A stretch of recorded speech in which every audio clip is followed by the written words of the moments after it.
সামনেই আসছে নতুন বছর।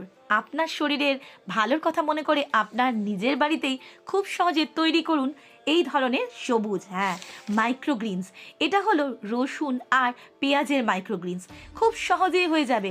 শুধু লাগবে কোকোপিট, না থাকলে বাগানের মাটি নিয়ে নিন। এর পরেরটা দেখাচ্ছি কোরিয়েন্ডারের মাইক্রোগ্রিনস। ধনে পাতা, যেটা বাজার থেকে খুব সহজেই পাই, তবে সেটা কিন্তু কেমিক্যাল ফার্টিলাইজার দেওয়া থাকে। এটা খুব সহজেই করে নিন। আর এই মাইক্রোগ্রিনস আপনারা কিন্তু কাঁচাও খেতে পারেন, স্যালাডে খেতে পারেন, ডালে দিয়ে খেতে পারেন, যে কোনোভাবেই কিন্তু খেতে পারেন। তবে জল কিন্তু খুব বেশি দেওয়া যাবে না। আর ট্রের মধ্যে হোল করে নিতে হবে, সেই হোলের মধ্যে দিয়ে এক্সট্রা জল কিন্তু বেরিয়ে যাবে।